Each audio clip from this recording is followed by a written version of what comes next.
Welcome back to Forward Progress, your source for NFL betting, powered by the Hammer Betting Network and Pinnacle Sportsbooks. As a reminder, we're using prices today from Pinnacle. It's the world's sharpest sportsbook and available to bettors in Ontario. Find out what professional bettors have known for decades. Pinnacle is where the best bettors play. Must be 19 plus in Ontario. Please play responsibly. Not available in the U.S. I'm your host, G-Stack George. Today we're previewing the NFC East, and I'm joined by Fabian Sommer, Geoff Fienberg, and the Hitman, and we're going to break down this division and everything you need to know about it. And I want to start off with the team that went to the Super Bowl and won the division. The Philadelphia Eagles caught some people by surprise last year and ended up one fourth quarter away from being Super Bowl champions. Are they more likely to continue that success or regress a little? Geoff, I'll start with you. I mean, I guess the landscape probably will allow them to continue that success. You look at the schedule, they're favored in 14 of their 17 games. They're so good that they probably have room for some level of regression. Even if you don't believe Jalen Hurts is that good, there is level of, they can allow for some regression and be great. They lost some guys on defense, but they seem to do outstanding at the draft. Even the guys they got last year didn't need to play major roles. They'll be able to step in. It was a draft class people really liked. People like this year's. No secret to the coaching staff going through some major upheaval, but they don't really have many challengers, especially in the conference. Zuma, when you're factoring in the Eagles and you're handicapping them, how much concern do you have with two new coordinators calling plays for them? There's at least some concern. I mean, the offense is basically returning 10 of 11 starters. Only one change along the offensive line with a rookie potentially playing right guard, but this should still be the best offensive line in football, I think. I think there is a uncertainty factor in the sense that that offense caught the league by storm, and eventually, like all 31 DCs will look at the film and try to figure out some ways to maybe stop the Eagles or to contain them a little bit more, which is probably some factor for a potential regression. I still think that the offense will be completely fine next year, but they might need to do some fine tuning and to maybe throw a few change ups if defenses are ready for a few of their concepts.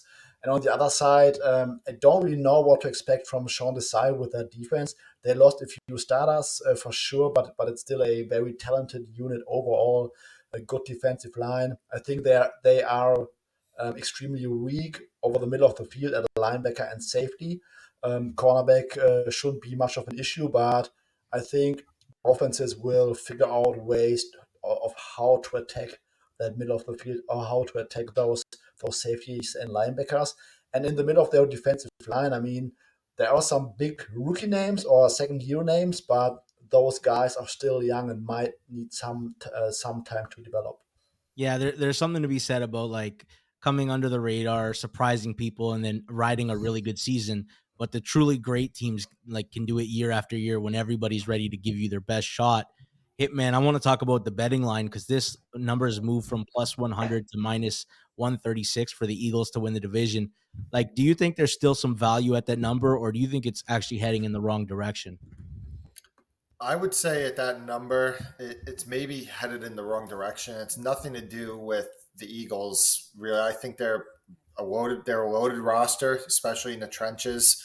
I mean, will they have a little bit of a setback off the guys they lost on defense and the coordinators? Maybe a small one. And last year, they obviously did face the easiest schedule in the entire NFL. So did they look a little bit better last year than they are? Maybe a little bit, but it's a really good team. But probably the next team we're going to get to is the team that I think is a little bit closer to them, and it's not really being priced at that right now, and that would be Dallas. So I would say that the number is maybe moving a little bit in the wrong direction just because I am higher on the Cowboys this year than market. So tell me, at plus 199, that Dallas is a team you're looking to bet to win the division?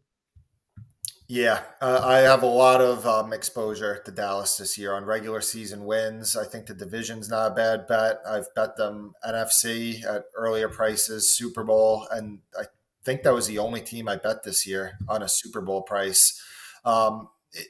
the roster is just absolutely loaded, and the play caller is a concern. I will admit that, with Brian Schottenheimer now taking over for Kellen Moore, and I don't know what Mike McCarthy's influence is going to be on that. I know that a lot of us were concerned with their offseason quotes about we're not trying to be the number one scoring offense. We want to run the ball more. That was a little concerning.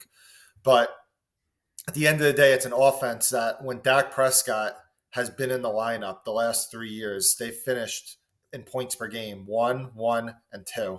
They've added Brandon Cooks. Michael Gallup is now a year removed from that ACL surgery. Tony Pollard getting a lot of Ezekiel Elliott's carries is going to be a positive for this team. On defense, you added Stephon Gilmore to go across Trevon Diggs. You have a really good front four that added a first-round defensive tackle in the draft with a good defensive coordinator as well in Dan Quinn. So I just think that this Dallas team on paper is as long as Dak stays healthy, which has been a little bit of a issue the past few years. But on paper, I think that this Dallas team is closer to the Eagles than the market says they are.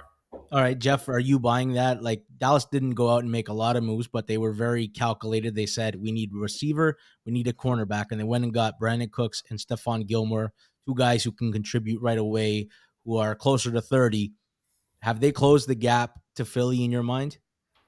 I believe so. I do agree with most of what Hitman said in his assessment. I'm not holding any Super Bowl tickets or conference champion tickets on them, but I do believe the price probably isn't truly reflective of it. And a lot of, a lot of Dallas's problems of probably being over exaggerated in the media, as is, the good and the bad that happens all the time when it comes to Dallas. And, this I might take some flack for this, but Hitman also mentioned the Eagles schedule last year. And then when you consider their Super Bowl run schedule, I mean, maybe there still is an unknown about this team that, you think that they showed it over the entire season, that they were probably as good as their record was.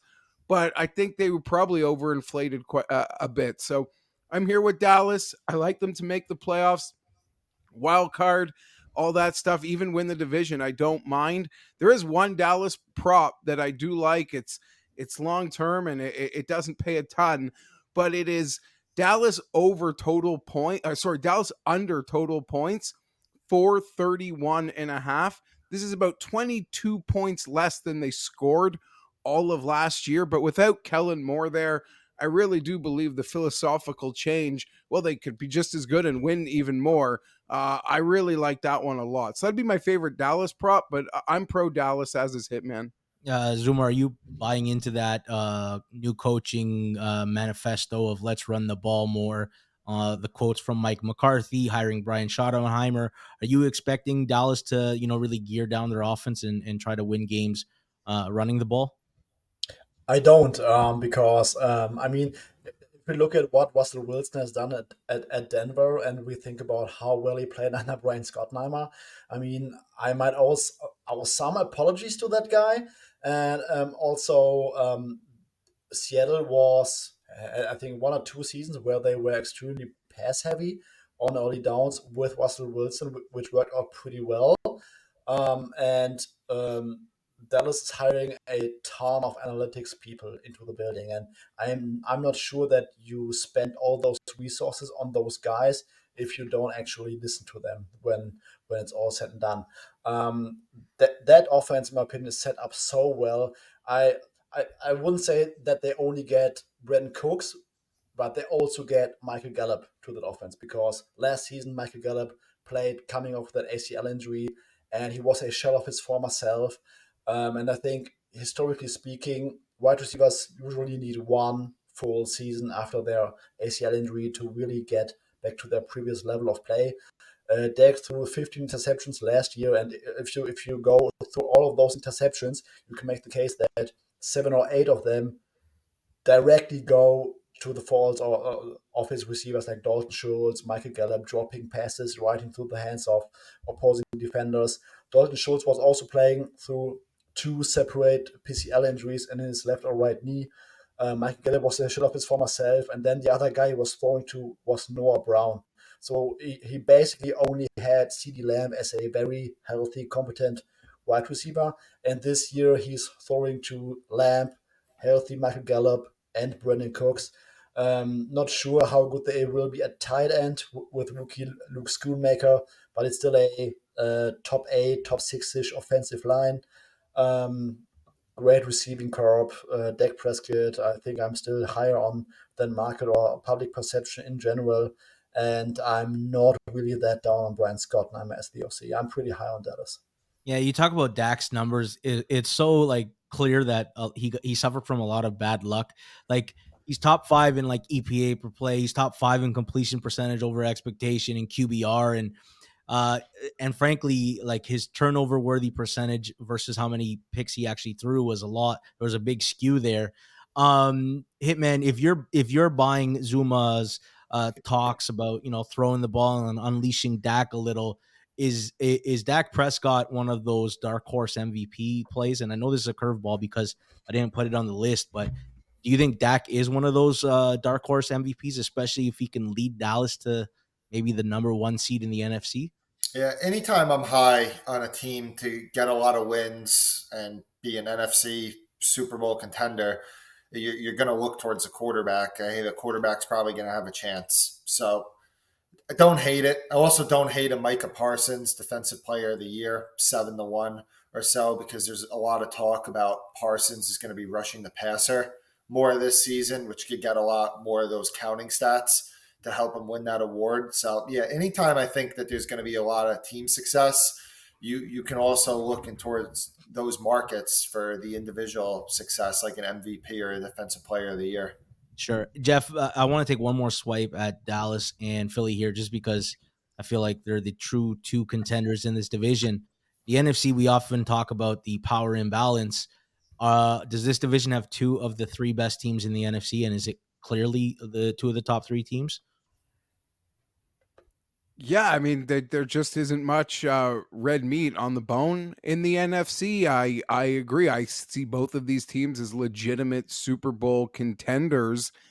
And sure, I mean, maybe you could make a case for multiple teams. You could stretch, Seattle into a conversation, but I don't know what other division you could say that about. So it kind of goes without saying. And I mean, I'll put it on a T, but I, like many, am so down on the Giants this year that I don't think they play into this division race at all, which makes me in some way not hate the numbers available on either the Eagles or the Cowboys, if that's your decision. All right, let's talk about the Giants. Zuma, Jeff's not high on the Giants. The markets are also not high on them. Are they being underrated or properly rated by the market right now? Oh, tough to say. I think that Giants will probably take a step down in terms of what we have seen last year. But in general, I'm still very high on that coaching staff, and they are playing in a very weak conference overall. But there is still a major gap, in my opinion, between the Eagles, Cowboys, and the Giants in that division. All right, Hitman, can you make a bull case for the Giants to win the division? If not, then what is their ceiling? I can't. Um, I when the openers on the season wins came out, Giants under 8.5 was a play that I liked quite a bit. It's at 7.5 now, and that's probably that's what I think it should be. So I think that the market's correct in saying that this is a team that's probably going to finish under 500. I agree with Suma. I really do like the coaching staff, especially Brian Dable, but it's still a team that just, in my opinion, doesn't have the talent to compete with teams like the Eagles and Dallas. Offensively, they really still don't have a number 1 pass catching weapon. I know some people think that Darren Waller's going to be that guy, but I'm not as high on Waller as some people were, especially a few years ago with him. The receiver, it's kind of just a plan on put a bunch of guys together and hope somebody hits, but it's really not a receiving room that has a number 1 or maybe even a number 2 No. wide receiver. And then their defense last year, despite having one of the easiest schedules in the league, would finish 28th in EPA. So for me, not much Giants love. Yeah, in fact, it kind of feels like there's like 11 number 3 receivers on this team, and they kept signing all these like middle tier receivers, and I couldn't figure out what the hell they're doing. Geoff, what about Daniel Jones? People say he took a step last year against the Vikings. He looked really good in the playoffs. Didn't last long because the next week Philly embarrassed him. Does Daniel Jones take another step forward? Is there another level to his game?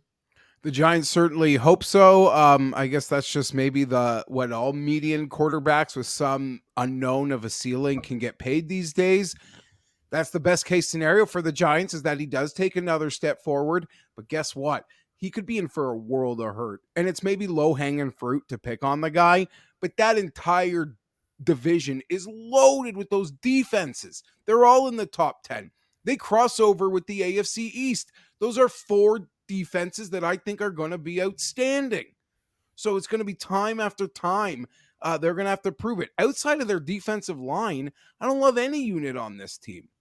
You know, if Saquon's not going to be 100% all in, here's another little thing to go on that the Giants, I know it's easy to pick on their regression.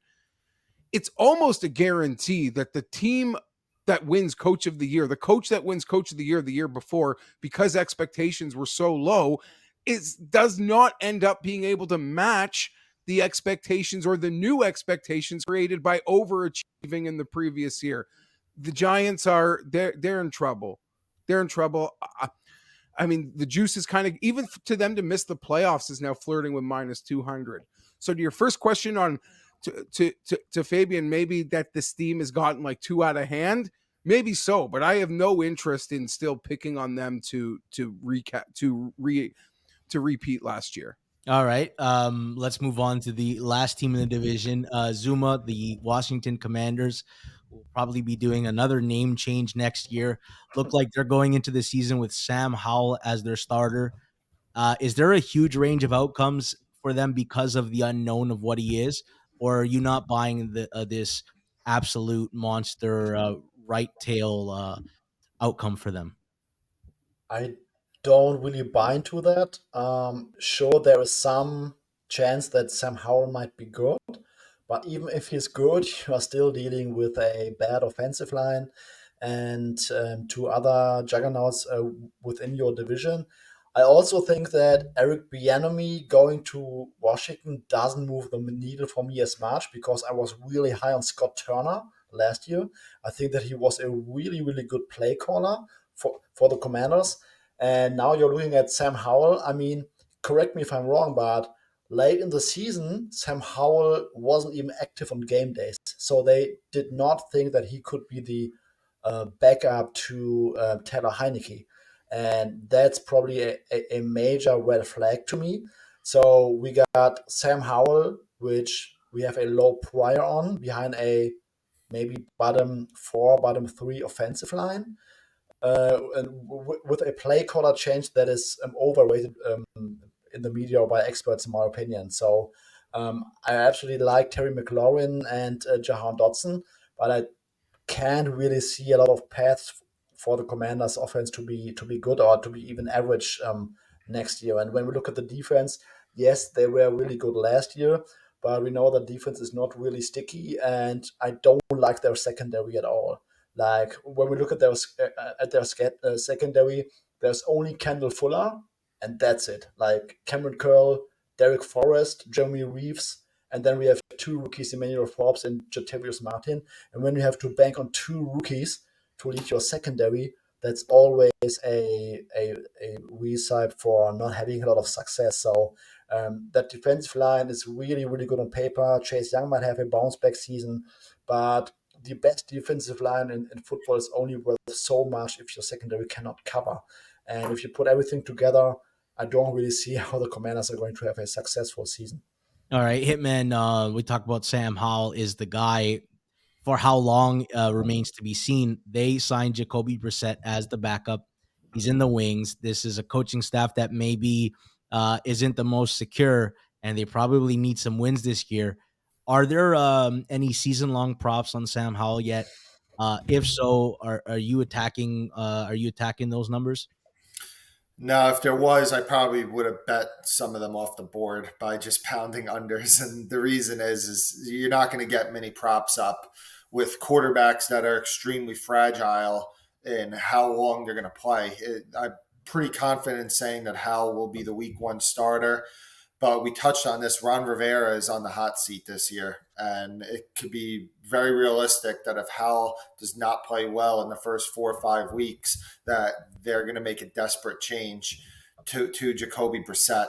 And I think that it's a team that you could see this team kind of you could see I could see them collapsing towards the end of the year, and like the new owner, it was the owner of the Philadelphia 76ers, who we all remember. They were essentially tanking in the NBA with the process. Now, I mean, obviously players don't tank, but I wouldn't be surprised if things do go bad, that just organizationally they kind of throw the towel in on this season, and they start looking towards next year's draft, which is supposedly a pretty loaded quarterback draft class. So if things don't go well for Washington early in this season, I think that it could get bad towards the end of the year. Jeff, are you surprised Ron Rivera hired Eric Bieniemy, like who could be his replacement in waiting? Like, is there a world where the week one is Sam Howell and Ron Rivera, and week 17 or 18 is Jacoby Brissett and Eric Bieniemy? I mean, that is all very possible. And to sort of pick up on everything that's been said, while I'm probably higher on this team than most, I would argue that they might have the largest range of outcomes, certainly of anyone in this division, in my opinion. To Hitman's point, if it bottoms out, things are going to get ugly there. Rivera, the rah-rah, they won't tank on purpose, but the atmosphere there, wouldn't be surprised if they are maybe in that hunt for a top pick.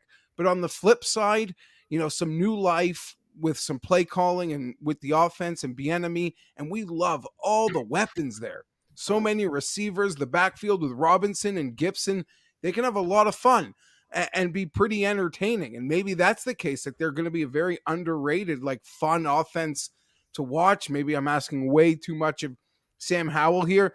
Range of outcomes for me here is as big as almost any team in the conference. Wouldn't be shocked if they competed, but if they bottomed out, that seems like it's very plausible. All right, let's go to the win totals and take a look at the board.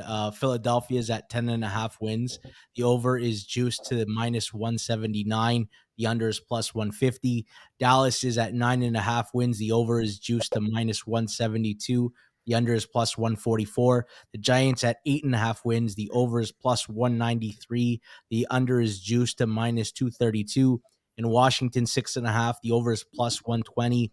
The under is minus 143. Everybody's favorite segment, forced bets.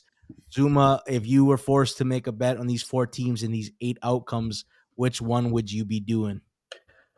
Well, that was really tough with that division because of all the Jews. I don't disagree with all the line moves at all. If I had to make one, it would probably be the Commanders under 6.5 minus 138. But it was really hard to choose one in this division. All right, Hitman, what about you? It would be Dallas over. I think that Dallas should be priced at least pretty equal to the 49ers in market. So, and the Niners, although it's a different schedule, obviously, they're at a win total right now that's at 11 in some spots. So I think that Dallas over 9.5 would be my play. What about you, Jeff? What's your forced bet in this division? Yeah, based on the current numbers at Pinnacle, I'd copycat that Dallas play, and I'd be asking them when they're going to release alternate totals so I can pick on the Giants.